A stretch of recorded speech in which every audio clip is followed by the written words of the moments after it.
So clarity, I really am in the clarity business because clarity is really what my highest excitement is. Yes. And from being a lawyer, I moved to executive coaching. And my question is, I want to talk more about the non-physical part. And I am afraid about the response. Not a good place to be. Because your guidance is saying to you in that fear, your guidance is saying to you what? What's your guidance saying to you? That it's wrong, it's bogus. Your guidance is saying to you that this thought about what somebody else thinks about what you know is not beneficial to you, and that you care too much about what they think. We started to say to you before you went further into the conversation that this is the perfect combination of law, which is apparently rigid but not really. There's so much more flexibility in it than anybody realizes. That's why it drives everyone crazy. And alignment, the very thing that you are worried about is because you are somewhat dealing with those who are more rigid in nature. They have been studying and studying and studying and have come to many conclusions about how things are. And they are perhaps the least flexible body of people on the planet, next to scientists. And so philosophy is way on the other end of that, isn't it? Because with philosophy, the scientists abhor philosophers. They put them in the category of the crazy ones because there is so much desire, or really a sort of perceived need, to establish something as fact, as unchangeable fact, to use that unchangeable fact as the guideline by which we will make all of our decisions. Where what we are teaching and what life is showing you is that nothing is unchanging, everything is changing, and the desire moves it all forward. And so if we were standing in your physical shoes and we were wanting to win over these more rigid, less flexible minds to understanding who they really are, getting them into that flow of receiving inspiration, we would start by acknowledging how laws have shifted and how they are continually changing. And while they change slowly because they need to bring so many people along with them in agreement about the change, that still there is a distinct and notable, trackable evolution of those changes. And then once you sort of feel like you have them moving with you a little bit in that way, then we would say to them, and you know, everything that has ever moved forward and everything that has ever been surprising, where there's a surprise outcome, comes because within the framework of what is, someone steps outside of the framework of what is and receives an inspiration to take it to a new place.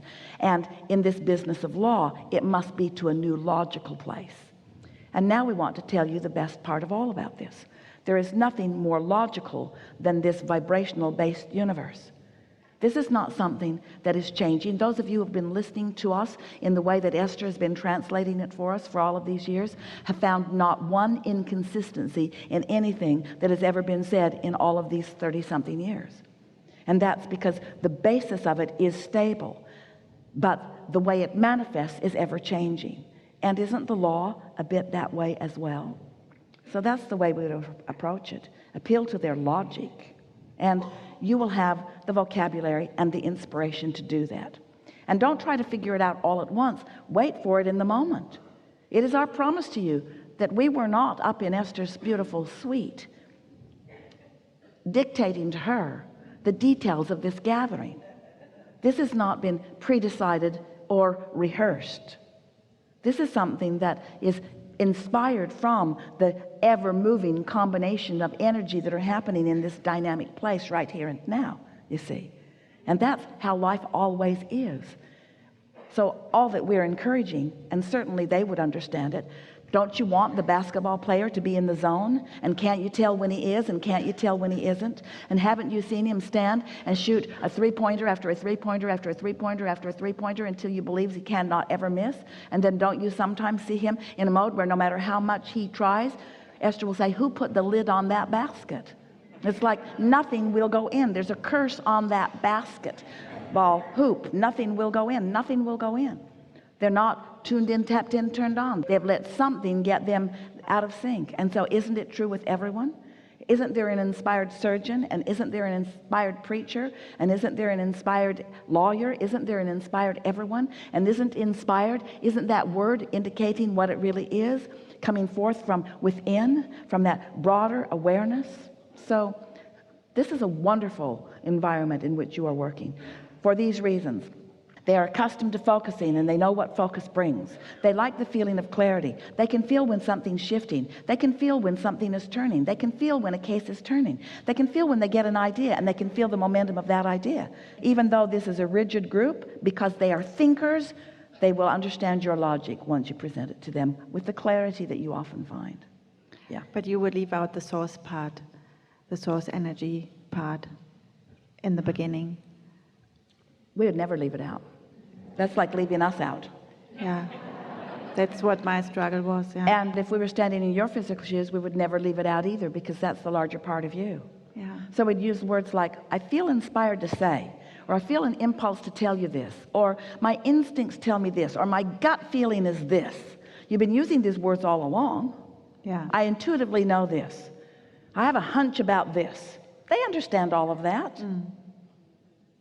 Some years ago, Jerry and Esther had some chickens, and the chickens were bothered by the skunks, and the skunks like to eat the eggs and sometimes like to eat the chickens. And so Jerry rigged up this wonderful way that he could catch the skunks without harming them and carry them to a faraway land, which they affectionately named Skunk Holler. They would set the skunks free, and they would sing "Born Free" as the skunks would run off into the bushes. But they needed a way to haul the skunks, so they bought an old truck, and the old truck was so terrible. It had been wrecked by a young man who had banged it into everything, and there was not an inch on the truck that was not damaged. And so then they decided that Esther couldn't stand to drive around in the truck, so they found a truck that was all the same pieces, and they took it to a man, and they said, can you take this truck apart and put it back together with these good pieces and then make it beautiful? So they painted it British racing car green, the most beautiful truck. And the man who was putting it back together kept looking at a wheel. He kept looking. And Jerry said, what's bothering you about this wheel? And he said, I don't know. He said, I've replaced everything on it. I've repacked the brake, I've replaced the wheel, I've replaced the tire.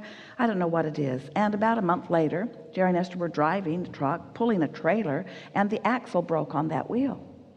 And Jerry said, Charlie knew about that. He intuitively knew that something was off about that wheel. Didn't cause any problem. In fact, they'd driven it 300 miles that day, and it broke on the freeway right in front of Charlie's shop.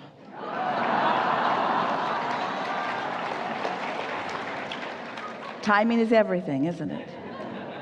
But what we are getting at is everyone has these hunches. This is not something that's weird. And you can't know about hunches without knowing about source energy. And you can't know about the zone without knowing about source energy. And you can't know about intuition or inspiration without knowing about source energy. And everybody has vibration. Everybody has those experiences. Yeah. Enough? And the first step on my journey took me through the philosophy. And now I keep thinking about it again, about these philosophers, how much they already knew. Yes.